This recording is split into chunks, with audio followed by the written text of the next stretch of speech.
Hey, hey guys, welcome to another episode of Bikini in the Brain.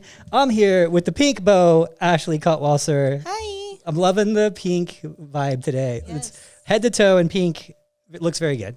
I used to do the monochromatics all the time, and I'm Yes. bringing it back. Yeah, you did like a monochromatic Monday, right? Was that what it is? Monochromatic Monday. I loved that. Bringing it back. That was a fun phase, Ashley. Yeah, it wasn't a phase. It was just me. And then I started getting the contest prep crankies, and I lost my monochromatic desires. Yeah. Your monochromatic turned into a monotone attitude. It was like I was wearing a lot of black and gray. So, goth Ashley. Goth Ashley glasses, baggy pants and hoodies. When Goth Ashley comes out, she's four shows in and one on the way. But if I'm monochromatic and bright, I'm fresh. Yes. I'm feeling fresh and good right now. That's going to lead us into our topic today. But first, let's go over what's in your hand, because I know you're dying to tell the public about something that I was aware of for Ashley was like, why are you talking about it? Because everyone knows about it. Okay, maybe I'm wrong. Leave in the comments if you know about it. No, I'm sure you're going to. I had people tell me they didn't know. I'm sure you're right. Yeah. They were like, we're just ahead of the curve. That's all. I guess I was, when it came out, I was pretty astonished. I was like, wow, this is game changing, you know? Yeah. Okay, so if you guys know, maybe all of you know about it, and I talked to the one client who didn't know about it. So I wanted to help you guys out. All right, coffee sweeteners, because apparently a lot of people just think that the only thing they can use is the packets. The packets actually have a little bit of carbs and sugar in them, but these do not, and they have flavors. And you can get a bunch of them. This is the ones, so sweet drops, I like these ones a lot. You turned me on to these. And then, they're both sweet drops, so just different forms of it. Mm-hmm. I didn't see, look at this. I'm learning something every day. Yeah. They're two different forms of sweet drops. I swore this one was different. Okay. Well, yeah, the one on your left is, I think, glycerin based. It's thicker. The one on your right is alcohol based. You're such a connoisseur. Actually, I will say, and with that being said, those two ones are weak sauce in the comparison to the one I use. Which one do you use? I use the $4 Amazon one. It's like, shoot. I can't even remember it. I buy them in bulk. I get the subscription on it, but they're way more potent than those ones. Huh. Yeah. Why don't you use that? Yeah, you bring it in for the next one, because now I'm eager to know. Yeah. I'm mixing mine. So anyway. And in fact, I also get the powder too, but powder's not flavored. It's just sweet. The powder is like game changing because it's way sweeter than anything. The concentrated powder, not the kind you get at the grocery store, the kind that's like $60 for a pound, because it's literally pure. Huh. Okay. Well, anyway, that's the thing. Like, apparently, so I might have breaking stuff. Yeah, to me, but also the thing is, in Greek yogurt, this is great. You tried this in Greek yogurt, Milena? This put like the vanilla with strawberries in there. I like because it's thicker too. It's like a syrupy thick. It's some good stuff. Good stuff there. Yeah, anyway. What a time to be alive, 2023, dieting. That's what I don't get. It's so. Like, I'm not even going to get on stage. So many great alternatives. Probably ever again. And I'm still eating clean because why not? Why wouldn't I? There's like carb-free tortillas and all these things. It's like, I know. And protein bars taste like candy bars now. Yeah. The only thing I would say, the only downside is the healthy sugar-free stuff is a little more expensive. Like, a protein bar is more expensive than a candy bar. But, you got to make sacrifices because your health is priceless. Yeah. So anyway, that's all for that. On to the podcast. So yeah. Ashley, let's talk about where you're at right now. Oh, gosh. So I competed at the Arnold Classic a little over 2 weeks ago. That first week back in Vegas was like my, wait, has it been 2 weeks? Or no, 3 weeks. This Saturday's 3 weeks, right? Yeah. No, wait. Last Saturday was 3 weeks. Hold on. Let's do math. Oh, so today's March 3rd, 20th right now. Where are we at? This is 3 weeks. Oh, it can't be 3 weeks. March 4th, right? That was it. So, okay. So no, 2 weeks, 2.5 weeks. 2.5 weeks. Okay. Anyway, you're just gone for so long. Yeah. You were gone 3 weeks ago, though. I know. Yeah. So, that first week back, from the Arnold was like my getting into the routine, establishing my routine again, because once you're in Ohio for like 10 days, which I was because I was visiting my family, it definitely throws off your schedule, your routine. You just feel so out of whack, out of sorts. That post-show hangover added to it, which no alcohol involved. I always have to say that. No alcohol involved in the post-show hangover. It's just that feeling that you got hit by a bus. a day or so after you get back from your show, even if you don't travel, even the shows in Nevada, I experience it too. It's like just feel so wiped out. Adrenaline dump or something. Yeah, it's like that, all that adrenaline you give on stage, the emotion, and then you're just like zapped afterwards. But anyway, so that first week back was just like establishing my routine again. My lifts were, I only worked out, I think 4 times that week, at like 50% like intensity. So just getting a pump, just kind of getting back into the swing of things. And then last week, I started feeling much better, and I feel amazing right now. And I think my physique shows it too. Yeah. And yeah, I feel stronger, more motivated. I've been sleeping better. Everything's good right now. My personality's back. I'm way more creative and clever. Like I was getting kind of boring there for a little bit.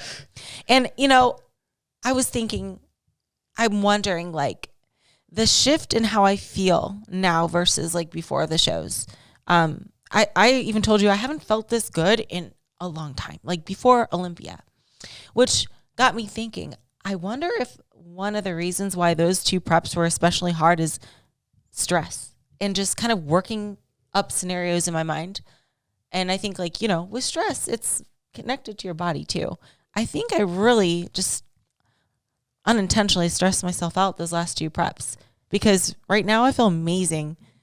And I was thinking too, and last year, like my preps, except for Olympia and Arnold, they weren't like that. I just like put so much pressure on myself, so much stress. Like it really got me thinking.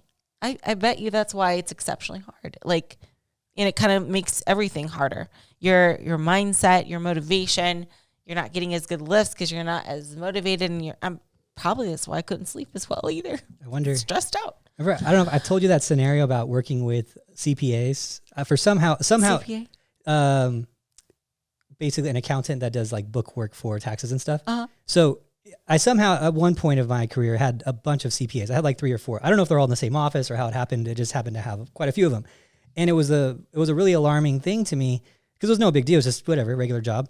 I just asked them because they're sedentary, right, in their life, in their work. And then, so I knew. And then when tax season came around, all of them results stopped, all of them. And I was like, what? And like, I put the dots together, and that it was only during that last month, only during like April, right, when tax season kicks in, and the last couple of weeks of April, the last like 3 weeks. But it was all of them, and it was 2 years in a row. So I was like, what is going on? So either they're not working out as hard and they're just focused on something completely different, or the stress of them was getting to them and it like kind of ceased the results, or they weren't sleeping and that ceased the results, or just the stress in general. And I was like, that's so weird. And then as soon as taxes were all filed, boom, results again, all of them. So there's something to it, right? I think we underestimate the mind part of the prep, right? It's like, and I think too, is like, I'm not a person that's deep in my feels. I just push through whatever, not even going to think about it. But when I actually do sit down and think about it, I wonder if that could be the reason why those last 2 preps were exceptionally hard. I mean, of course, I want to look my best those shows. So maybe, I get put in extra effort towards it for sure. But it just, the way I feel now in comparison, it's just like night and day. Like I feel so bad about like being so antisocial towards my friends. Like I'm finally returning voicemails, guys. Like, I'm sorry. Don't judge me when I was contest prepping. I got the contest prep cranky so bad. But yeah, something I was thinking about, because I'm sure you noticed a difference. And actually my physique is, I want to say, responding better than it ever has for just coming off a show. Yeah. I thought I looked really good in my gym. Yeah, I was very happily surprised with it. The bounce back was like, there was a tiny, I think last week when you first got back from the Arnold, there was a little bit of like fluff from the bounce back or whatever. But then this week I was like, are we doing a show next week? What's going on? Yeah. Fuller, you look just almost as hard and fuller, and just look, vibrant and happy and healthy. And there's just something about the glow when someone's like not prepped out too, there's something about the glow of the physique, so I was like, man, this is surprisingly, and the calories are they're in a good spot. They're in the middle of where they were. 16 something at this point, 16 something if I remember correctly. And so, barely doing cardio 2 times 25 minutes right now. Yeah. So and I just want to clarify too, because I can't assume that everyone knows like how the sport works. The Arnold Olympia are the 2 biggest shows. So like if you listen to this podcast, you probably heard me say this a few times. Olympia and Arnold, they're exciting shows, but they're not fun shows. And there's a difference. I look forward to it. It's exciting, but it's very high pressure, all business. It's like, I feel like so much weight is on my shoulders. And then, yeah, just this last week, I feel like, oh my gosh, I feel like me again. Yeah. And I don't usually have preps like that, but those two, that's what happens. It doesn't happen to any other prep except for those two. Yeah. Like every prep throughout last year was golden. I want to say kind of easy, but this one, this last two. So, got that out of the way, got the Arnold out of the way. But I want to talk a little bit about something that I don't know if you guys are aware of. Actually, the only place I mentioned it was in one of my YouTube videos, my last YouTube video. But I want to kind of talk about something juicy here. You, Adam, actually didn't want me to compete at the Arnold. Yeah. And I'm going to clarify. I mean it in a good way. Like it's not, and I'm going to explain. No, okay? Yeah, let's go. I'm an open book. Okay. I want to explain the scenario to you guys. So looking back on it, would I have done the Arnold with all things considered? I don't know, because it did take a lot out of me. But here's the thing. What made it difficult is you have to apply for the Arnold before the Olympia happened. It was like a few weeks before the Olympia happened, I think, is when it was due. And once they pick you to be invited, you're on a list of 10 girls, just 10. And after Olympia, I was like, oh man, I feel like, I feel good with my third place, and I want to like kind of keep my momentum there, because once you do good at a big show, most of the time you just want to keep it there, But I applied for the Arnold not knowing how I would do at the Olympia, and it was a big decision for me too for a few reasons. Like I have to get eye surgery at some point. I don't know if you guys know, but I have like strabismus. I think it's called esthotopia. So it's double vision, 24/7. Doesn't affect my health though. So please, no pity messages. Don't feel sorry for me. It's fine. We all have our things that hold us back. But I have 24/7 double vision. I was debating, should I get the eye surgery at that point? Because that would be a gap that maybe I could start competing in May again. Or should I go from the Arnold? And again, since I had to apply before Olympia happened, I was in a place where I was like, well, maybe I want to improve from the Olympia. I don't know. Maybe there's, I always try to take advantage of the big opportunities, the big shows. Arnold's a great show and I love doing it. But I was like, should I get the eye surgery or not? And I want to clarify to you, it doesn't affect my health in any way. I don't know if I just said that or not, but it doesn't affect my health. It's not like detrimental to it's more of an annoyance. Like I have double vision. It affects my depth perception. I can't really drive that much at night. I have to wear special glasses when I'm driving. And it might affect my routine a little bit, the double vision, just because of the depth perception thing and spatial awareness and everything. But yeah, don't worry about me. It's fine. I have to get it eventually. And the recovery for the freaking eye surgery takes so long. I think when people think of eye surgery, they think of that LASIK surgery where it's like maybe 2 days down and you just, next 2 days you're fine.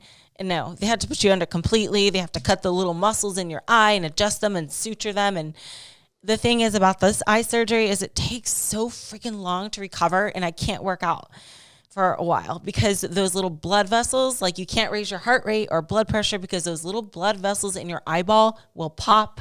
You can't recover. Yeah. So it's like you have to be pretty dang sanitary and then start with freaking like 5-pound weights and not get your blood pressure, heart rate raised. So anyway, enough about that. One thing on that. How long was it the last time? Recovery? 6 weeks. 6 weeks. 6 weeks. Sedentary, basically. Yeah, just like walking around, not raising heart rates. And even you would think like, okay, well, maybe you can lift. Like you can't lift heavy because that's going to raise your heart rate and blood pressure and everything. So it was very limited. And I had to wear, for like 3 months, I couldn't even wear contacts. And my eyesight is bad anyway. I can't see without contacts or glasses. I'm like a negative 5.5. So anyway, I couldn't even wear makeup for that long. But anyway, I have to get it eventually. And I should probably get it at the end of this year after after Olympia, and maybe I won't do the Arnold next year. But anyway, I'm going on a tangent too long. Enough about my eyeball. You didn't want me to do it because you thought like, hey, your momentum's good. Let's keep it here and just work on it. And then me, I'm like, once I did get invited and I saw that there was only 10 girls on that list, I felt like there's one thing about me, I'm very reliable, you know? Yeah, very. If I commit to something, I'm going to do it. I don't care how I'm going to do it. If I say I'm going to do it, I'm going to do it.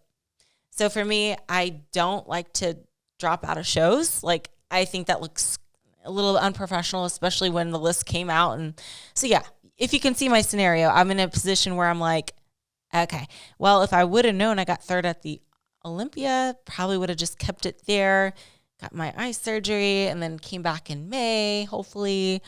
So, yeah, you didn't want me to compete, but I was like, I feel like I have to now. Yeah. There was a few reasons for it too. And one of them, the biggest one is momentum. It's like, hey, we're good there. And then the second one was, it's just the time frame in between the shows, you know, with the Olympia just happening and then there being, you know, everyone being advanced there was really not a chance of really anyone making huge improvements to their physique unless they had a bad Olympia appearance, right?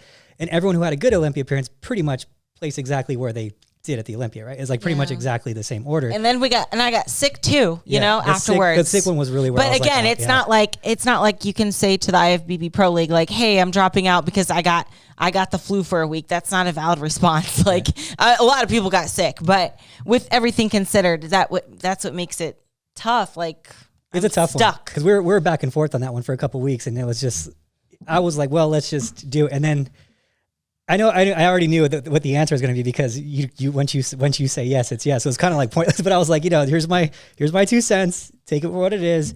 And yeah, it was just for all those scenarios, the sickness, the eye thing too. Which I do hope you get that at the end of the year. Yeah, you know, I would like I'm just delaying it. I'm procrastinating with the eye thing. It doesn't really affect my actual like life. It's not life threatening. It's not a health issue. It's just an annoyance. But we all have annoyances. Yeah. We all have our things. Yeah. And I'm lucky mine's just one eyeball. Last time it was 2 eyeballs. Yeah. This time it's 1 eyeball. And when you have the surgery, there's a chance it goes back, which it did last time. Yeah, only one eye though. Yeah. This eye stayed good. This one, no. So hopefully this time that one stays good too. Or yes, remind me when I start thinking, should I apply for that? At that point, Adam, you got to be like, Ashley, maybe let's get the eyes fixed. I'm going to call your mama on that one. Yeah. I just don't want it to Mama, get worse. Can we get her poor eye fixed? I guess it's me too. I'm a little scared of cat getting put under. It isn't the most comfortable thing with the eye, especially on the eyes. And then you get all bloated from the medicines and stuff. Yeah, it's a bad. And I don't want to be sedentary. I want to like. Ashley's a mover. I'm a mover. Super mover. Yeah, I've never seen her move as much as her. So. Yeah, so those are a couple reasons with the Arnold, but that was the main thing is, you know, the odds of improving in a 10-week period while you were sick for the first, you know, week, which it was like really like 10 days. And when you think about that in terms of a 10-week prep, that's like, if you're sick for 10 days, that's 15% of the time. So if you have 15% of the time to try to make any improvement when you're getting worse, now we need to spend X amount of time to get back to where we were, and then you need to spend remaining time to get better. And it just, the timeline just didn't make sense, you know? Yeah. So especially if someone, let's say, people who placed ahead of you were like perfectly fine and dandy after the Olympia, that's like a pretty extreme disadvantage. You know, you have people who can make minor improvement in that period, but they don't lose any time. You lost, you know, half of that prep basically when you're talking about downtime and recovery to where you were prior to it. So it just didn't make a lot of sense, but it was just one of those scenarios where, you know, in the end, I think that everyone is happy that you stuck to the commitment. I'm happy you stuck to the commitment on it. You know, I don't know if anything would have really changed, you know, but if we had 6 months, I think something could have changed, you know? So, but all in all, yeah, I'm happy with what we brought. You're improved over last Arnold. Yes. But Olympia to Arnold, yeah, probably a little better at the Olympia, you know? And, you know, it something to keep in mind too for next year is there's a bigger gap from the Olympia. So the Olympia's in November this year. And then, but still, we got to think about eyeball. Yeah. But maybe a year off the Arnold, maybe 1 year. You know, but not a year off season because listen, that brings us to the next point. So after this, like, I don't know, I think some trainer or something made like a video that I needed to take an off season. And And after that, I got a lot of like, Ashley needs to take time off from the stage. Oh my gosh. Because if she takes an off season, she'll win Olympia. Yeah. If it were only that easy, right? If it were only that easy, I'd take a whole year off and a guaranteed first place. Wouldn't that be nice? Wouldn't that be nice? I'd do that. I would pay you to do that. Wouldn't that be nice? But here's the thing. That's not guaranteed at all. And I'm not a risk taker, guys. I do not want to put my eggs all into one basket. And I kind of want to explain our little off-season scenarios because I don't think a lot people think of it super surface level, but they don't understand the complexities of it all. Yeah. And me as an individual, because everyone's journey is different, right? And I think mine's way different from most people, and I think a little differently. But I just wanted to kind of say this. I have taken off seasons before. You know, I think people see that I've competed a lot or win a lot, and they think that like I'm in like some sort of like major deficit all year. They probably think I'm eating 800 calories a day, doing 2 hours of cardio every single day of my life because I'm prepping for the next show. My preps in comparison are pretty easy, with the exception of Arnold and Olympia. But I would say I almost feel guilty how easy my preps are sometimes, honestly. I just kind of coast in. I'm good at maintaining. But I have taken off season. I've taken a year off before. I've had years where I competed 3 times instead of 11. And there isn't much difference in improvement. But what I can say is I am improving, but at a slow rate for a few reasons. And one of the reasons, I like how you brought it up that one day, I have no more newbie gains to be had. Okay, I've been competing and training for over 10 years, but I was also a track athlete back in the day. So I've been lifting for a long, long time. So it's not like I'm going to just take, 6 months off and just boom, jacked. Yeah. It's not how it works. So if you want to go into a little bit about like newbie gains and why I don't have any more newbie gains, my improvements I'm going to make are slow. They're not going to be like, oh my gosh, next show she's like buff. It's not like that easy. It's surprising. Yeah. Cause the thing is a lot of people here's the thing that I think as an athlete, you need to look at too, is your progress isn't just scale weight. Yes. And I think that people really associate progress with scale weight, and that's really a bodybuilder thing, and it's really funny because even bodybuilders scale weight wise don't really go up as much as you would think they were. There was a funny story, and it was like really funny. It was like probably 2010 or something. It was this bodybuilder, it was my good friend of mine. And I was talking to him. He did really good at Junior USAs, and you don't get your pro card at Junior USAs. Ended up winning the overall there, I think it was, of that year. 2010, 2012, I forget. But anyway, so I was like, yeah, what are you going to do now? He's like, well, I'm just going to prep for a whole year. I'm going to take a long off season. I'm going to come back to USAs next year, and I'm going to be 6 pounds to 8 pounds heavier. And I was like, that's pretty ambitious, dude. He's like, yeah. He's like, I could do it though. I've done it before. I can do it. So this guy, he's a bodybuilder. Obviously, he's, taking super subs and all that stuff, trying to get as big as he can for the USAs the next year. And I'm like, he's looking pretty big. He's looking pretty good. USA's time's rolling around, and he's getting there, and I'm seeing him at the gym, and he's looking good. He's looking better. And I was like, hey, what are you going to net those 8 pounds? And he's like, dude, I'll be lucky if I weighed the same as I weighed last year. I was like, wait, what do you mean? I'm like, you worked your ass off this whole year. You ate. I saw you bulk. I saw you all this. He's like, yeah. He's like, I'm improved, but my scale weight I might be 2 pounds lighter. He's like, I'm a little bit tighter, but not a lot tighter. He's like, I don't know why I don't weigh more, And I was like, that is weird that you didn't gain any weight because you do look better. But so he was like, yeah. He's like, what do you think? And so we like looked at his pictures. We went through posing, all that stuff. It was still when I was still working with bodybuilders and stuff. And he's like, I was like, well, you're more detailed. You have more density, more detail, and your insertions seem to be crisper. I don't know if it's because of more actual muscle, or if it's just more dense muscle, or just more separation and detail in the muscle, but something's happened, right? It wasn't a waste, but he was like really bummed about it, because he wanted to be heavier and heavier, that type of thing. He was getting heavier in the off season, but it was just body fat apparently, right? So when we talk about a bodybuilder doing all those things, taking those supplements, doing all these crazy workouts, eating, bulking, all this, and then the next thing, the net is the same. Well, okay, maybe there is more to it than just scale weight, right? Maybe there's more to it than actual skeletal muscle. Maybe it is a little bit fuller with, carbs and whatnot like that, but actual banking on muscle, if he couldn't do that at a 10-year plus athlete, how much are you going to actually do? Maybe a pound or two, year to year. Like, it's not going to be anything significant, So what I look at is the year off you had. Then I look at 2018. You competed 4 times in 2018. And then I look at the next year when you started really competing more often, 2019, I think it was 8 times. I think it was. I actually think that was another 4. Another 4. 3, actually. No, 3 regular shows plus Olympia. Okay, so you started going off in 20 then. 2020 is when I started going crazy because I got a lot of, even 2020, I competed 4 times. Okay. 2021, I started competing a lot because girls kept complaining that I was stealing spots. So I'm like, oh, I competed 4 times and you're complaining, watch me now. And then I competed, I think 14 or 16, 16 times? I don't know. But that's when I started going crazy was when people complained. I love that. I love that. I love that so much because those same girls that were complaining ended up winning equal amount of shows as you competed in that they were complaining about, period, that same year. So that didn't age well. Hypocritical at the utmost amount of hypocritical. Yeah, that's embarrassing. That's embarrassing. So anyway, with that being said, you have taken that time and you have made improvements. And even what's even crazier is if you look at the pictures of the time off till the year you started competing a lot, you actually made less progress in those years than you have in the years you've been competing a lot. Noticeably in the shoulders and the outer edge of the glute and the tie-in too, like the crispness of the actual tie-in. Yeah. If you look at just the last 3 years of competing, counting this year, you will see the improvement being greater than the 2018 to 2020. So, so there's, I think that there's a lot of system formulation that's gone into it with our system, which is really cool because we get to use this practical example of a real life test that you're kind of like the ultimate test, the guinea pig for us, right?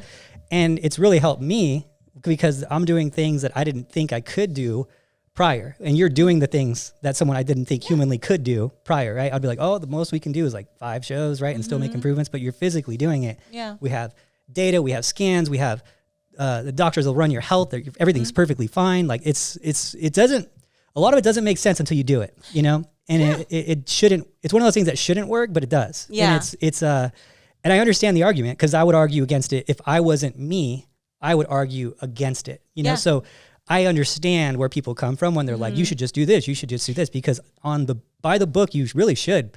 But there's no studies done on an advanced athlete doing competitions at this frequency at this elite of a level with great genetics and who isn't starving themselves each time, right? Yeah. We only look at the extreme examples. Oh, that girl ruined her metabolism because she was doing 2 hours of cardio, eating 800 calories. Well, you're not doing that, so it doesn't fit you. I don't think I've ever done that. You've never done that. Yeah, I don't think we'd ever. I would, at that point, I'd be like, let's just scrap the show. Yeah, exactly. I was going to say, I don't think you would. Yeah. And so that's the thing is I don't think it's for everyone. I don't think everyone can hold on to their conditioning as easily as you can. Now, I will say, just so you guys are like, oh, she has it easy. Getting her in shape is not easy. Yeah. Keeping her in shape, relatively easy. But she stays in shape because she's also mechanically a machine in terms of food consumption, right? It's like you could it doesn't matter. It's just rinse and repeat on her menu. It doesn't, she's just in that mind frame.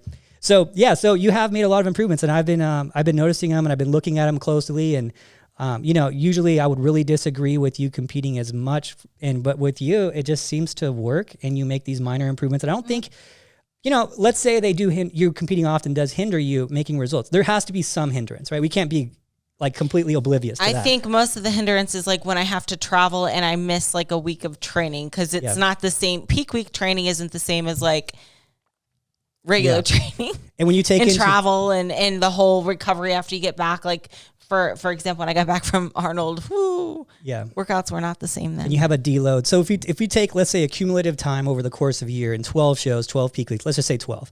That's a full 12 weeks that aren't your best. So yes, 1/4 of the time you're not giving your best effort in the gym. That is a deterrent, probably equal to the result, the lack of result, right? So let's say you make 75% of the results that you would make if you were taking a full off season. Well, you're also not working out 75 or 25% of the time to offset that. And maybe the week after the hangover week, you're getting, and your hangover weeks are not a full week. They're 3 to 5 days. Depends on if I'm going from the East Coast. That's true. That's true. a full week. So then you accumulate that into the window, and now we're talking 5 months of not your best workouts. So, and that arguably that's your deload weeks where you needed a deload anyway. So, there's a lot for it, but it's a whole case study on its own, which honestly, I feel like the expert people who talk about these things should use you as a case study more so than you shouldn't do. Yeah. They should be like, why does it work? Because that's how I looked at the Brazilians when they were getting their glutes like crazy, getting their glutes as big as my desk. They're like, I'm like, how are they doing it? And they're working out their glutes, their legs 5 days a week. How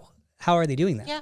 I saw it. I was like, that's stupid, right? The first thing I thought, that was stupid, right? Because I'm book smart, And then I was like, hold on, step back. Don't be a science guy right now. Be a meathead right now. Mm-hmm. Use some bro science. Does it work? Yes. Why does it work and how does it work? Oh, they're advanced athletes. Oh, they're flipping their workouts, quad-based, glutes, hamstrings, glutes. Yeah, like when you expand back and look at how they're doing it. Okay, now that makes sense. Oh, they worked up to that. Okay. Oh, they're, genetically already had big legs and were doing beach volleyball all the time anyway, so they could recover faster. Okay, that makes sense. Like, so then you start adding these things up and you're like, oh, maybe it is humanly capable, right? And then you're like, well, the results are there, so it is humanly capable. So it's like, so you have to let go of what we think sometimes when the proof is right in your face. Right. Well, I would say, we are all different. We all have different lifestyles and genetics and things that motivate us and drive us. And what my technique probably doesn't work for the next person. But the way I look at it is like, and I use this analogy in our one Arnold recap video thing, but I compete so frequently, right? But we do it in a smart way. I want to stress that. I'll say I train smarter, not harder. I'm not beating myself to the ground. Okay. I listen to my body. And if I feel like, I'm not right, I'm not going to be ready for the next show, I'm not going to push it if it's not going to happen. Okay. I am very aware of my body, how I feel, how I look. If I'm looking too stringy, Adam will be like, Ashley, maybe let's take a month to, fill out a little more and, get back on our little routine. And, so I'm not doing anything stupid. And my progress is slow, but consistent. And it's because I do it like the healthy way. I don't want to rush results. If you get what I'm saying, I'm trying to do this healthy. I'm in this for the long run, not the short bursts of an awesome season and then I'm done. No, I'm in this for the long run. And that's what I'm trying to prove. Like, you can do this long term. You just got to be smart about it. Okay. And I've been competing for over 10 years. So I hope I'm the example of that. And Bikini was made to be that way. Yeah. Bikini wasn't made to be like some miserably draining thing like it is in bodybuilding, where it's so, you have to exert yourself so much and push your body to the limits to where it might not be healthy. It's not like that for Bikini. It's not supposed to be. So I don't want to give that short burst of an awesome, take this huge long off season just for that short burst. I'm in this for the long run. Okay. Slowly but surely we're making results. And I like to use this analogy too with the hair growth. Okay. I compete frequently. So you're probably not going to see results from show to show to show. Okay. Cause it's spread throughout. Just like with your hair, you're not going to see your hair grow. Tomorrow's, you're not going to be like, oh yeah, it grew longer. Maybe guys can tell a little more because your hair's short, but for girls, you're not gonna be like, yeah, I can tell my hair grew last night. You're not gonna notice in a week, probably. You're not gonna be like, oh yeah, I can tell. Maybe in a month, maybe after a few months, you might be able to tell. Okay. But if you look from a year to year, you'll be like, oh yeah, my hair did grow. Like, have you ever seen those pictures of or those little videos of people taking selfies every day for a year and how they change and their facial hair grows? That's, kind of how I look at it. If you look from a year to year standpoint, rather than a month to month or a show to show in my scenario, you'll see that I have made results. It's just that you see me on stage so much, it doesn't appear to be that way. And sometimes from show to show, from month to month, maybe you don't see any. And that's how it is with any prep. If you don't nail your peak week or whatever, you might not see results. And maybe that's not an indication you didn't make improvements, but more so you just didn't have the best peak week or whatever, or didn't peak as well or whatever. Bodies are weird. They do weird things. So, I'm okay with doing it for the long run. That's my goal. I'm not trying to just give it all and just quit next year. And I think a lot of girls do that. And that's not me. I don't want to do that. And, you know, when we were talking about like, oh, if I took off, people act as if I took off like this long off season, then I'll win the Olympia. That's such a big risk, and it's silly, because how bad would it suck if I took off all year until the Olympia and then I got like lower than I placed last year? How bad would that suck? I missed out on so many fun memories and shows and places to travel and memories. I think people put so much weight onto Olympia, like it's the only show that exists. And it's not to me. I mean, it's an important show. Of course I want to win it again. Of course. But it's not everything. And I'll even say this, even if I was guaranteed second and took all year off, I'd rather do 12 shows and get third. You know what I mean? Yeah. I'm like, that's way more exciting. I get to make all these memories, travel the world. You know, I just don't see how I get it. It's the Super Bowl of the sport, but it's not everything. There are other shows that I have just as good memories with that aren't the Olympia. And even like I keep saying, Olympia and Arnold are exciting, but they're not fun. Yeah. I want to have fun. I want to make the most of this. So I competed how many times last year? 12 times, got third place at the Olympia.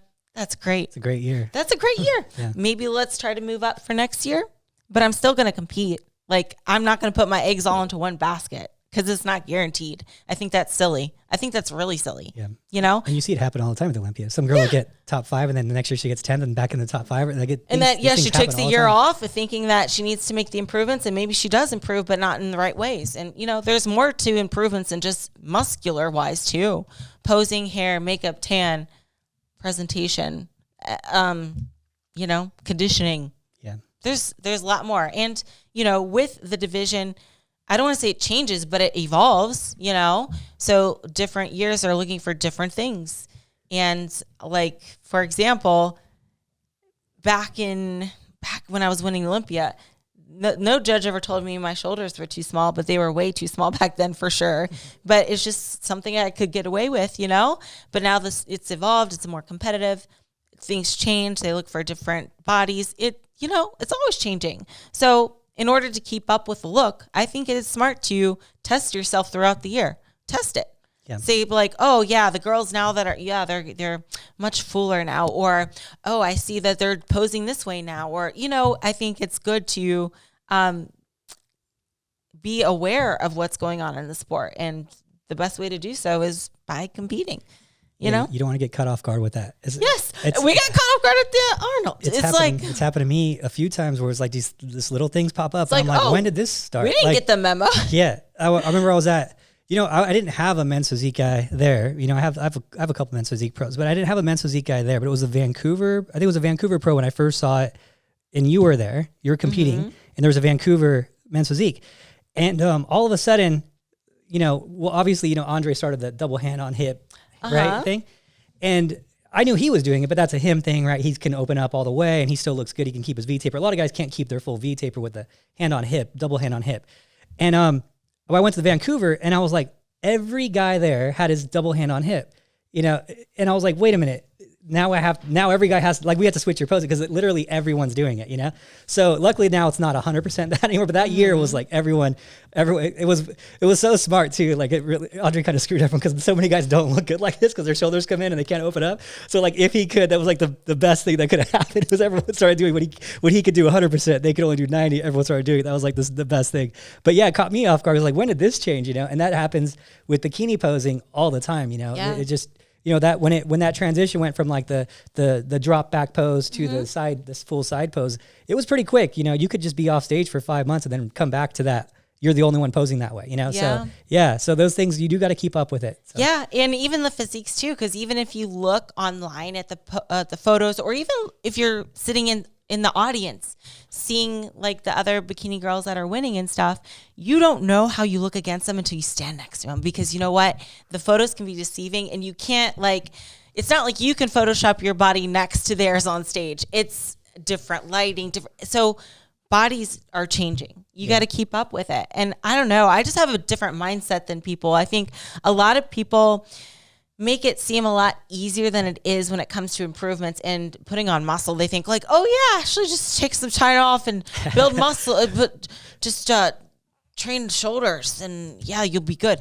Is that how it's going to work? I mean, geez, if it were that easy, wouldn't we all be on the Olympia stage? Oh, that's what we should have been doing. Training shoulders. Oh my heavens. Is that how you get them bigger? I thought of that. I have not tried that. Literally been a trainer since I was 16 years old. I want to say, like, you know how they say like armchair quarterbacks? Yeah. We get a lot of armchair coaches. Not actual coaches, but like competitors or people that are familiar with the sport. Yeah, you should just maybe work on your shoulders. Like I do. I do. We all have body parts that are stubborn. So funny. Every one of us. Every single one of us. No one is a complete person. And even, like I said, even the Olympia winners are out there working on one flaw they have. Everyone has it, you know? So we're getting there, guys. We're getting there. Just, trust us. This arm is growing as we speak. As I'm sitting in this chair, this arm is growing very slowly. I can hear it. Yeah. It you listen it's if you listen closely, you can hear it. It's like just look. Yes, exactly. So it's I just wanted to address that because I think like everyone, I guess the moral of this episode is just like everyone thinks they know, but until you're a coach or you know your own body, it's not as simple as it appears, or it's not as easy as it seems. Because if it were that easy, if it was just like, yeah, just take some time off and grow your shoulders and you'll be good, wouldn't we all be amazing coaches or Olympian athletes? Well, what would happen is you guys would all be perfect. Yes. There'd be no way to judge. You'd be like, your calves are, why don't you just take 6 months off and just work on them? It's like Play-Doh, like you just put it on. And then and you can apply that to every single body part, and then you'll be good. You'll be Olympian in no time. Everyone would be absolutely flawless. Right. I would just put them in a Staiku scanner. I would 3D scan them. I'd say you need 3/4 of an inch here. You need 1/2 inch here. That's I would come up with a formula at this point. Yes. You're like, oh, that's exactly 12 and a half weeks. Yes. Here you go. And you'll be perfect at it would be great if that was the way it worked. Yeah, but it's just not, If the recipes were that easy, if it were just as simple as, let's take that time and you're guaranteed to do better. Yeah. And everyone just has a different approach to what they're capable of in terms of their mindset too. Yes. That's another thing that people don't understand too, because my job is to get as much out of Ashley as possible on stage, right? What can I maximize Ashley on stage? Okay. Is it holding her back for a year and then only peaking at the Olympia? Well, the reality is Ashley, the argument is she'd be better if she did that, right? But my argument against that is Ashley's not motivated when she's not competing as much. Who do you know who's better when they're not as motivated, right? So I would rather take the weeks we have of extreme motivation versus, hey, you're going to compete in a year, Ashley. Hope you're motivated today to work out. You know what I mean? Like it's not, you know what I mean? And then I have others on the other end of it you could look at that need off seasons and need a full mental break and need a full diet break, right? Because they're not going to be 100% if they've been doing 100% like you've been doing the whole time. I know I can't take some people from a diet stage to an extreme diet stage, or else they'll crumble at the end, right? And they're going to mess up. So there's a lot of psychological things that go into it too. And some people are just better just staying in the zone. If Ashley's moving on a train track 100 miles per hour, I don't want to throw something on the rails, right? Yeah, like look what happened to Ohio. We don't want that happening. Toxic clouds and can't drink the water. We don't want that. Poor Ohio, man. My home state. I'm sorry, Palestine. I'm sorry. But we went into too, is you talked about, one thing you talked about, which it's not juicy. It's actually a good thing. About the bodies evolving in bikini and whatnot. Actually, I had a phone call just a minute ago from JM Mannion. Thank you, JM, for your call. But we talked a little bit about the physiques of bikini, and I said, you know what, I wanted to, I talked to Tyler already. I said, tell Tyler I said, great job with how he's doing bikini right now and how they're judging bikini and how everything's not evolving so fast and so much and the extreme conditioning and the extreme muscularity and all that. Like you guys seem to have toned it down a little bit, and he's like, yeah, this is where we want it to stop. We want it to be here. He said a lot of it was just, making sure the judges were all on the same page. There's a lot of judges. You got to get them all on the same page and agreeing with, hey, this is what we want in terms of conditioning. This is what we want in terms of stop pushing it to the extreme, stop pushing it. And he's like, everyone's pretty aligned now. And so it just took a little while to get everyone, like there's, thousands of judges across the world. And he's like, so we're kind of where we want it. So I'm glad that you noticed it. I was like, yeah. And I was like, sorry. I was like, I've been fighting on it. This is my sport. I want to fight for everyone. And he's like, no, we all think the same thing. We don't want it to change. This is this is where people start competing as Bikini, and we want it to be attainable and reachable and not extreme. So thanks. He said, thanks for that. So I just wanted to put that out there because it's great to hear, because I think I was one who was talking about it a lot. And so I want to say that because it's something that I hold near and dear to my heart, and, but I also think that it's great that they listen and that, not because of me or anything like that, but just because they're listening to the audience and they're like, I think we were getting a little crazy. They pulled it right where they stopped it right there. And I thought it was just awesome. Just awesome how they're all just saying, hey, this is Bikini. I want it to be, how you said, healthy and people able to do it all year. Yeah. And I think it was described as like, the look is supposed to be like, oh yeah, the girl just come out of the ocean. Yeah. A fit girl you would see on the beach that maybe pull her out and then maybe dieted a few weeks. That's guess it's something like that, the analogy. I mean, I died longer than that, but. Yeah. That's what Sandy said it to me. Nothing to be like so intense to where it's like, Yeah, Sandy said it to me once is it's supposed to be a girl who maybe knew that she was going on a vacation to a beach and had a couple months notice that she was going to go there and wanted to really work out and get her beach body in type of thing. That's how it's supposed to be, right? So fitness model on a beach, maybe dieted for a couple months just to get ready for that beach vacation. Fit girl who was already working out at the gym just took it a little bit farther, that type of thing. So yeah, it's gone a little farther. It's definitely farther than that now, but still I'm okay with it. If it can, keep it around here, I think it's obtainable, it's reachable. It doesn't take too many extremes, which keeps girls from doing what you're doing, which is competing, 10 times a year, down to, one time a year. Cause it's so hard and it's so much on the body, that type of thing. So yeah. And I want to say this too. And sorry to offend anyone. I'm just giving you a little heads up. Okay. I was a collegiate track athlete. Okay. I had 2-day practices on the track. My event was 400-meter hurdles. The practices were so hard. And I'll be honest, training for track, way harder than Bikini. Okay, way harder. I think in Bikini, if anything, maybe the diet's harder, right? Because you didn't really watch her diet in track, but the diet doesn't bother me. I've been an athlete my whole life. Track meets every weekend. This is my thing. I'm used to this. It doesn't affect me, I think, as much as most people. This is the life I live. And I think that's what Bikini's supposed to be. So I'm trying to live up to it, Yeah. Not to say every Bikini girl has to compete 10 times, but I think there are some Bikini girls that give it a bad rep. I do, because they're posting about how they're eating 800 calories, doing hours of cardio, as a bragging right.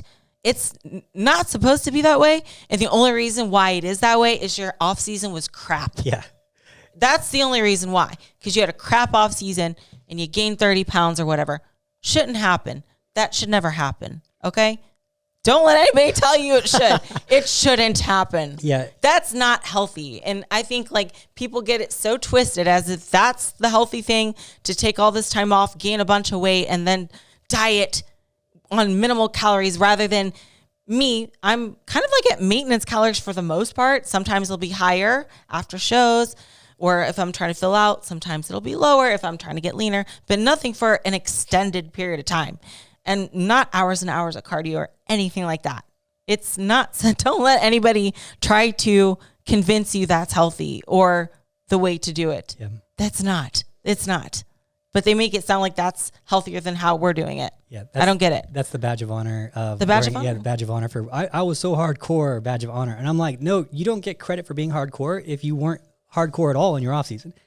If I'm better than you on your diet in your off season and I don't even compete, and you're someone who's trying to be a pro or trying to I want to get to the Olympia stage, and I'm and I'm dieting better than you and I have 0 coming up, that's a problem, that's a real problem. So it's funny how you say that though, because it's 100% because of the off season. But the people who they don't want to talk about their off season being so crappy, they just want to talk about how their in season they should be so celebrated because they're so extreme. And what's funny is this is a post a long time ago Damien made, which is really funny.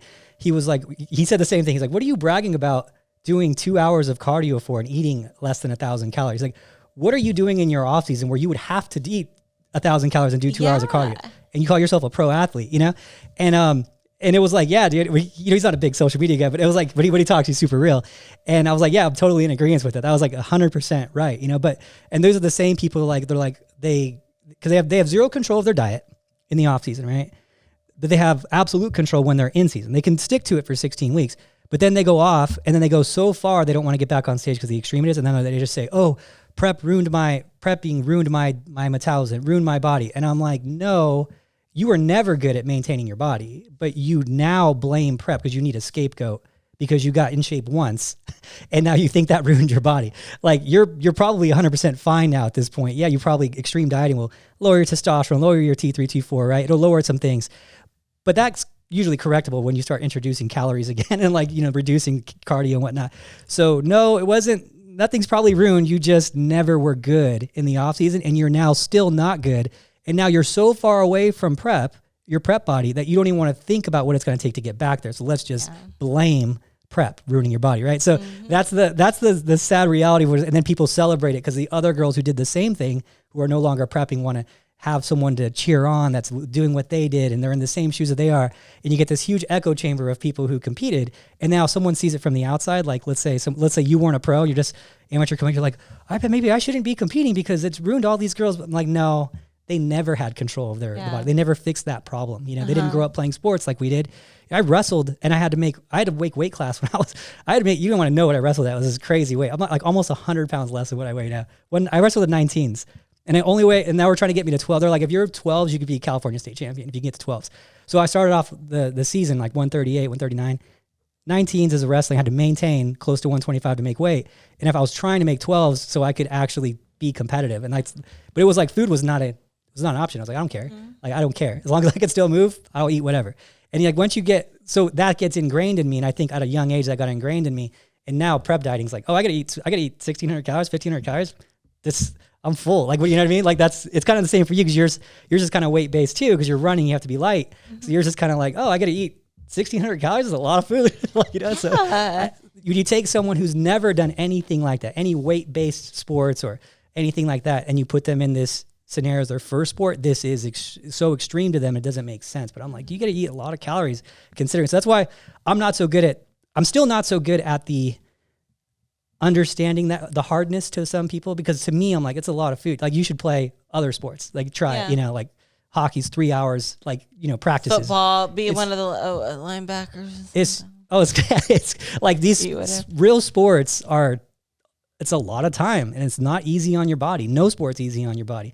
I can't tell you how many times I've been like stitched up, concussed, like in hockey. Thank God we don't have that in bikini. I have not gotten a concussion yet in bikini. Thank God. Like it's just part of the sport, you know, like, and injuries, just hopefully I don't get injured this season, type of thing. And so, when you, with the extreme practices, all that. So it's like, this is when you got to look at things. It is, we are in a luxury sport. We don't get injured. We have fun. We have, you get to meet a lot of friends. You get to, it's and just do things on your own time. Yeah. That's a big thing. Train on your own time. Yeah. Didn't have that luxury in college track. It was like first practice, 6 a.m. sharp on the track. Second one, 2 p.m. at the indoor track. Better be there.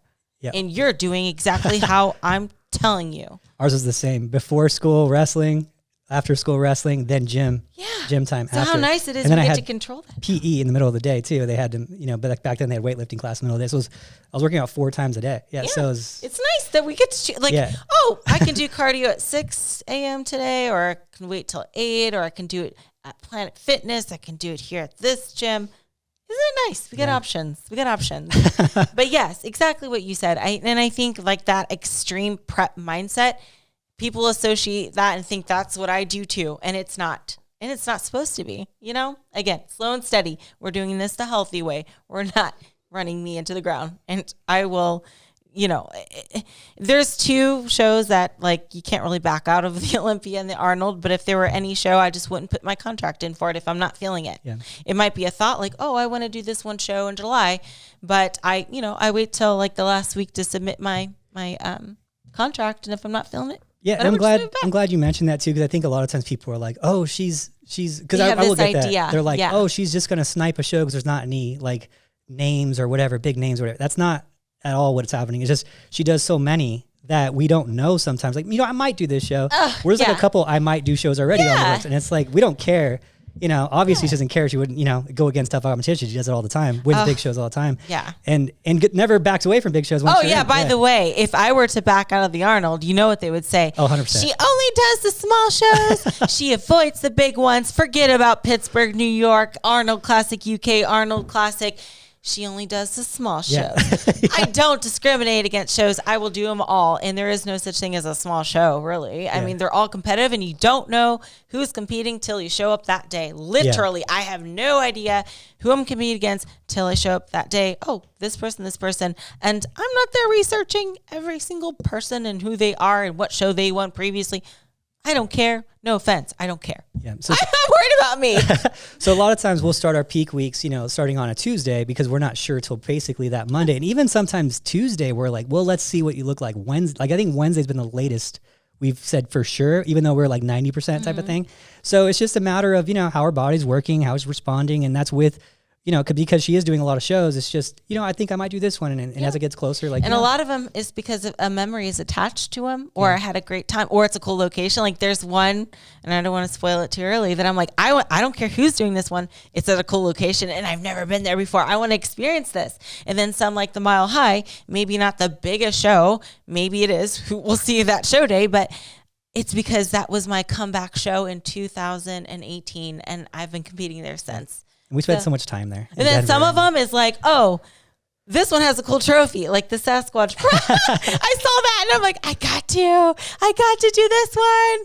So there's different reasons, and it's not necessarily who's doing it, who's not doing it, whatever. You know, there's lots of reasons, but I definitely want to point this out too, because if we're talking about in my scenario, how like my off seasons aren't extremely long, I think too, even if your mindset is there, for some people, they actually need that. And I would say for those are more like the competitors, the newbies, the newbies that actually need to lift, to put on some more muscle before they start cutting, because they're new to the whole sport, the gym. But like I said, I've been doing this a while, and I did track. And you know what's funny? If you take a look at my track physique, it's not that much different than now. Not that much. It's not. Your hamstrings were already... I've had hamstrings since day one. I remember seeing those pictures. I was like, yeah, you had really round hamstrings even back then. Yeah. Yeah, but I mean, my weight's similar. I remember like I was like a 122-ish in track. So, of course, I'm a little more muscular now than I was, but that's over the course like of, 12 years or 13, 14? I don't know. Long time ago. So it's not like you saw in any particular year I made this huge jump. It's very subtle. Yeah. And I like my little real life posts sometimes of like my first show to this now every year since. And you can see little tiny changes here and there, you know, and just we're refining the muscle at this point, you know, we're refining. And I think that the thing you brought up, real good point, was if you are new, I don't recommend you doing as many shows as Ashley. Oh, yeah. And I would say probably all the way till your third year, unless I guess it's scenario based. So, okay, let's look at, for example, just someone that you guys would know, like let's say Anya. She's really muscular, you know. She can compete a lot. She's got a lot of muscle. She gets muscle to spare. You know, if she lost 1 or 2 pounds along the way this year, it probably won't hurt her, right? Type of thing. If, you know, but she's got, you know, more than 3, she's like 7 years into lifting, I think 8 years into lifting, not going to make a lot of gains either way. So if you're your first year lifting, you have to make progress. I don't think it makes a lot of sense to compete. Right. Take advantage of the newbie gains. Yes. You guys have the newbie gains. I don't have newbie gains. All the way till year basically 4 of lifting, I would say do your shows in clusters if you need muscle. Now, and that's the thing is I'll get a lot of people who will say, oh, I want to do it like Ashley does. And I'm like, well, you have more muscle to go. She's very close to where she needs to be. It's not like the judges are like, oh, Ashley, your shoulders are tiny. What are you even doing? They're like, they always say a little bit more. Of fullness up top. They never are like, dude, recomp her. What is she? Let's just take a year. Just like, scrap it. Yeah, they've never. Just get a new one. Get a new body. Start from scratch. You ever thought about lifting weights, Ashley? maybe exercising. Yeah. So it's when we talk about, you know, you need like 6 pounds of muscle to that's going to take some time. So yeah. So just. But I don't need 6 pounds. Yeah, that would be. Your frame's so small enough you'd be figure, but you'd be looking pretty figure. They'd be telling you small it down a bit. So just to clarify on that too. Yeah, because we're not, you know, we all have different lifestyles, and we actually do cluster techniques as well. Yeah. I usually don't. The Arnold was a weird one just because it was kind of in the middle of nowhere. You know, Timing on that was terrible. Not in the middle of nowhere, but like calendar wise, it was kind of like it's like the worst timing. The outlier, I guess. Yeah. But usually you'll see as I compete, it's like show back to back, and then little break, back to back. And by the way, I also, depending on when my next show is, I will take a week break off from the gym too. That's another thing I don't think people realize. Yeah. Week off from gym, week off from diet, just week to relax, recover.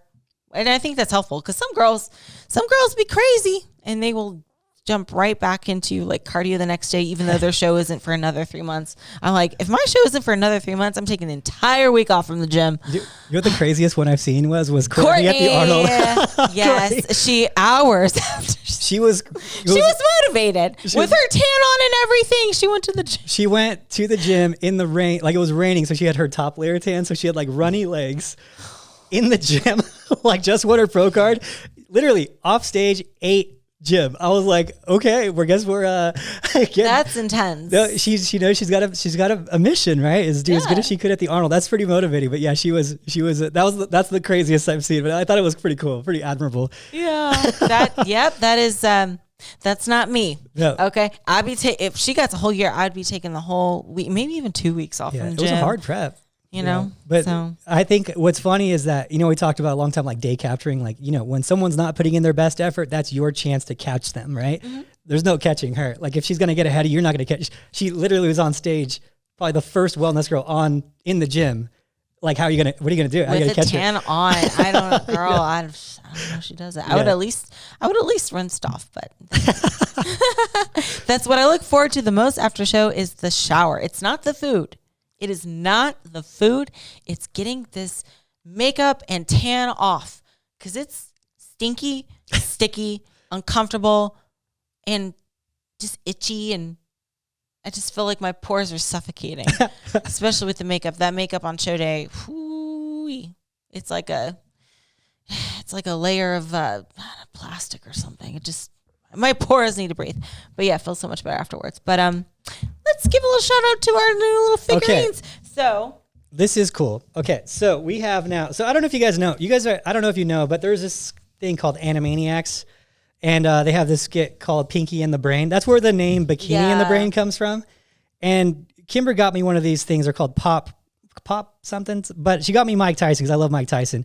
For Funko Christmas. Pops, right? Funko Pops? Yes, that's what it is, Funko Pop. And so I just started collecting them. There's a whole bunch in the back there. I think I got like 20s. I got like $400 for these stupid things. Oh, Adam. I know, it's such a waste of money, but I just got into it for like a week and I have 20 of them now. I don't know.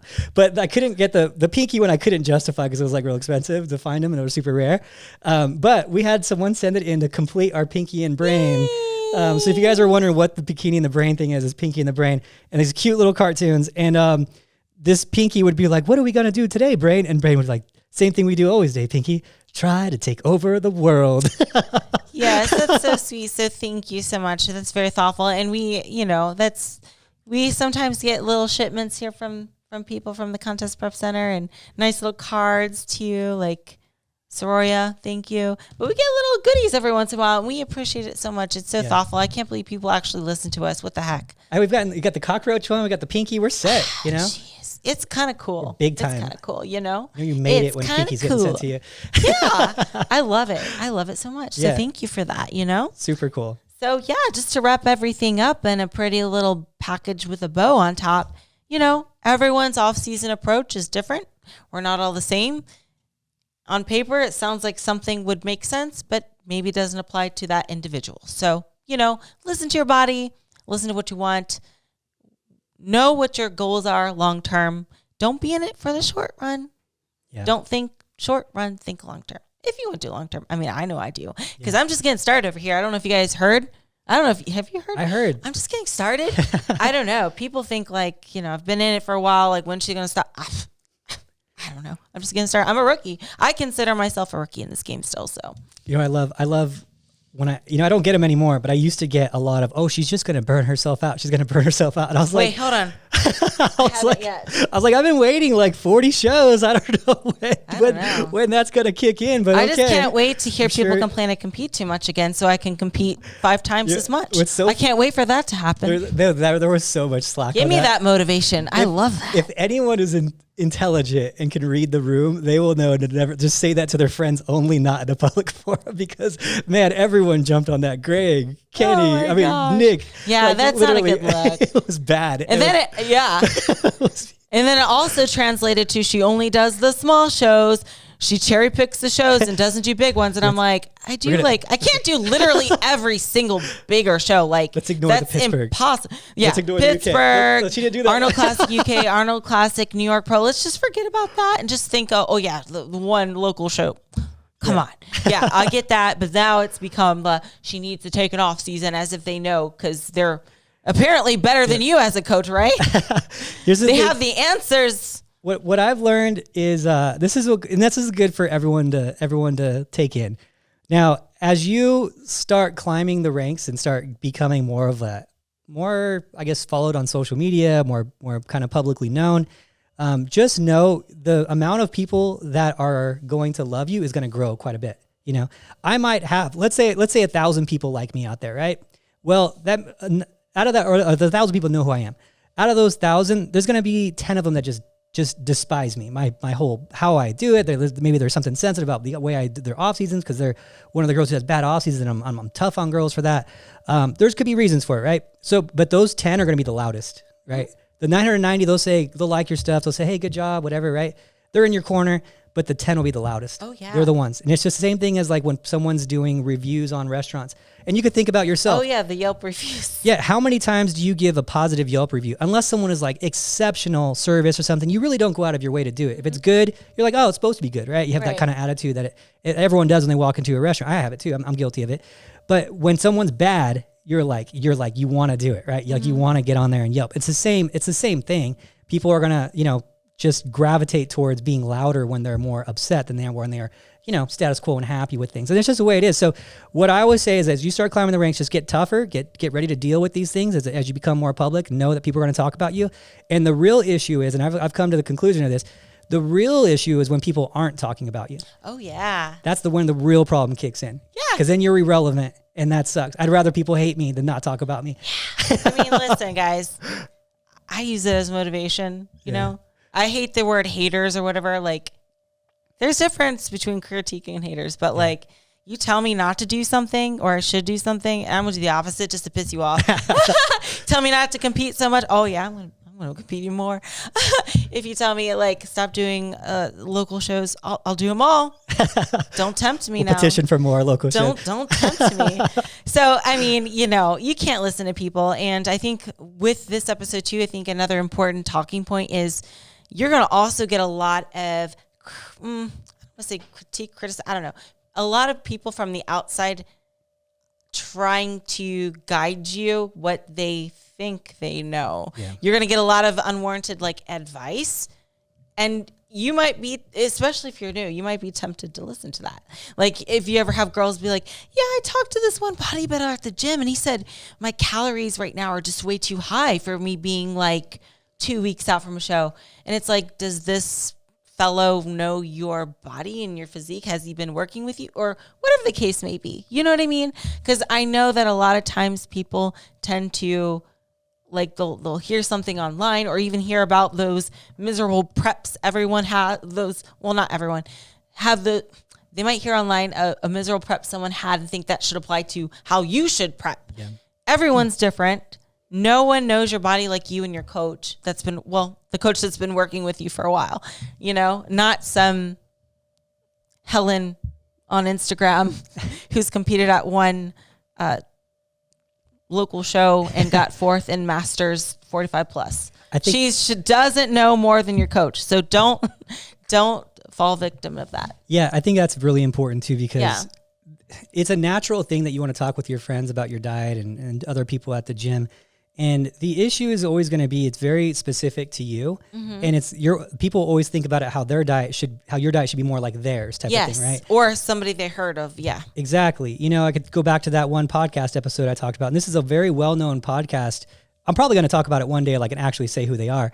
But it's a few guys in there. They talk about it, and this girl calls in, and she's like, "Yeah, I was just wondering if my calories were too low. I'm 12 weeks out from a show, my first bikini competition." He's like, "Well," and he just instantly, without asking anything, height, weight, activity level, job, sedentary, whatever, hormonals, anything. He's like, "Well, you better be on over 2,500 calories if you're 12 weeks out."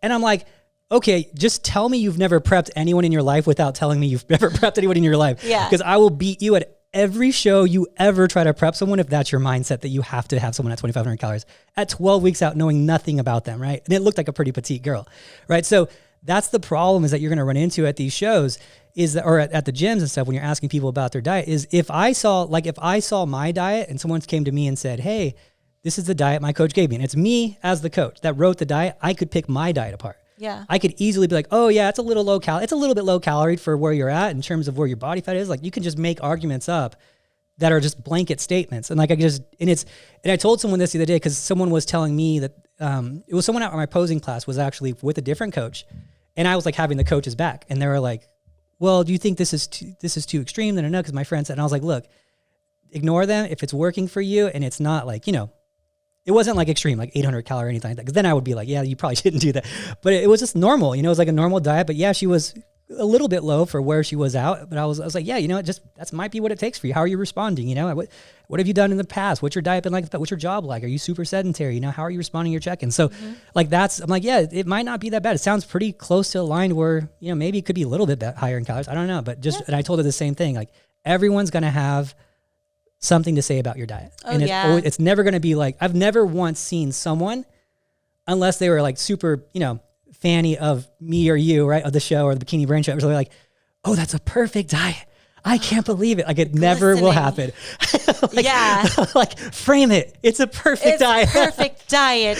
We should all do it. It's always, this is wrong. It's going to work for you and you and you. Yeah. You can't look at somebody and determine how many calories they burn throughout the day. You'd be surprised. Yeah. You'd be very surprised because some of your little tiny girls, super tiny, eat more calories than you. Yeah. You can't look at somebody and be like, "Yep, that person's 5'5", 120 pounds. They should be eating 1,800 calories." Like it's not that cut and dry. It's totally different. I have a good example would be like Kimber right now. She's getting ready for a show. She's close to 1,500 calories and she's 5'10", 140. So you would think, oh, she's going to probably be eating 2,500 calories. She's 5'10", 140, right? And she's a shredded 140. I'll give you that. And then you have Lena getting ready for a pro show, and she's like at 2,700 calories doing, I think, 15 minutes cardio 3 times a week. And she's 5'5", like 120-ish, right? Like my size. Yeah. And I'm like, how does that make sense? Right? Yeah. It doesn't make any sense, Yeah. Elizabeth in the off season, 4,000. Like, how does that make sense? Yeah. Like, right? It just doesn't. Right? It's just however the body responds is how the program adjusts. Right. Whatever and happens. Is this person coming from off season or in maintenance, or just maintaining from show to show? There's so many factors. People like to give their opinion what they think you should do, and also make it sound super easy. Yeah. I wish it was that easy. I know. I wish, just take 2 months off, grow my shoulders. So yeah. But I think this is a really good. I like this. Yeah, it was good. It talked about, things and how people should apply in their preps. And I just thought it was a really good open dialogue. Yeah. I mean, hopefully it doesn't come across too ranty. No. I just want you guys to know, yes, I do take off seasons. There are many off seasons, okay? And leave me alone. And it's a good rule of thumb for people who maybe want to go with your approach, who have enough muscle to do that too. Cluster of shows, keep going. When we talk about people getting ready for a pro card, we're doing clusters of shows. I generally will start around Universe and then jump into USAs and then North Americans and kind of run people through that kind of circuit if they're trying to get a pro card. I think those are the kind of the better shows to do for a pro card because there's just so many opportunity within those shows because they apply to like USA's gives two pro cards to the first and second place, and percentage wise it just makes a lot of sense. So yeah, we're doing clusters of shows in that scenario. And if you have you're still mentally there and you have enough muscle, keep going. But if not, then you got to put a lot of muscle on. Then yeah, maybe at that time, if you still have a lot of muscle to put on, you're within your first few years of lifting. Yeah, take the year off, do it again the next year, the June, July cluster of pro qualifiers, that type of thing. So yeah, just different for everyone, So different for everyone. I love it. That was fun. Okay. That was fun. Yeah. Hey. Thank you for this one. Ashley, you did good homework. Ashley's so studious. She gave me all these bullet points. Only because I feel like myself again. Yeah. That's why. The 2 most stressful shows back to back It takes a toll. But I'm so ready to get this season started and have some fun, some actual fun. No goth Ashley for a no little while. goth Ashley. Till November. Yes. So I might be a different person when I start prepping for Olympia. Just be aware. So sorry in advance if I don't return your texts around starting October when I really have to cut. Starting October, I might be a little cranky. I might not return your texts. I might be losing my sense of humor. I don't know. You did a pretty good job with the cranks this year. Not too bad. Yeah. I think I just get kind of dull, But like I said, it's just those two shows. And the more I think about it, I do think it's more stress related because it doesn't make sense any other way. It doesn't. I put a lot of pressure on myself. And like I said, I don't get deep in my feels. So maybe I should. And just realize I'm stressing myself out unnecessarily. And that's what's making it so hard. We can both improve in that area. We're both pretty, I guess, I don't want to call it tough in that regard, but we should probably get both. in the feels? Yeah. Yeah, I think so. We're both pretty. Yeah. Yeah. We're not the best. We're definitely not the best. I don't know how many bikini athletes have told me this. Phoebe's always riding me about it. He does. I think I'm good with other people's feels, though. Because I used to kind of be like that, I guess. But now I'm just like, I don't know. I feel like I live such a good life. I don't complain because I'm just like, I do it. It works. Yeah. I don't question it. Well, maybe that'll be our what are we in March? That could be our 2023 resolution. We'll get more touchy. Deep in the feels, like maybe we can have some like candles going on and some crystals and if you were a crystal one day, if you're like a whatever emotion crystal. A sound bath to start. Like the sound bath. Yeah, but I know what it is, a little thing. I don't know. Whatever else is associated with the feels. We're offending it. I know. I figured that too. Sorry. It's okay to be feely. Yeah. Well, we're saying we're weak with it, so that is a strong. It is so that's strong good. physically. Yeah. Weak emotionally. I don't want to say I'm weak. I cry like twice a year. And it's only because I'm tired. You're just toughened by sport and life, right? That's just toughened up. It's so weird because I didn't live a tough life, though. Everything's too good to cry. Yeah, that's true. You did. Like, my life is too good to cry. Yeah. Even on my blah days. I cried twice last year. And it was like because I was jet lagged coming back from Toronto. I cried for literally no reason. I was training with Sam, and I was just so tired and exhausted and jet lagged because I just got back from Toronto, a long flight and delays. And I just started crying for no reason. But anyway. Enough about that. Well, I'm glad you're getting there. You're getting there. God, I'm sorry. Right. Maybe I'll cry 3 times this year. Let's go for 3. I've only seen 2 ever in a year. Yeah. 2 with you. Yeah, they're usually for no reason. We got to keep tabs. So none so far. None so far. Okay. None so far. I'll let you know when I do, though. Okay. So you can mark it down on your calendar. We'll do it. We got to keep and when with check-ins. Yes. I gotta write down my your cries, tears. I'm gonna put a box. Tears. Strength up or down. How many cries this week? Looks like 0. I can push her harder. Looks like I can push her harder. Yeah, push her harder. She doesn't cry. All right. I'll talk to you guys later. Thank you guys so much for watching. Bye.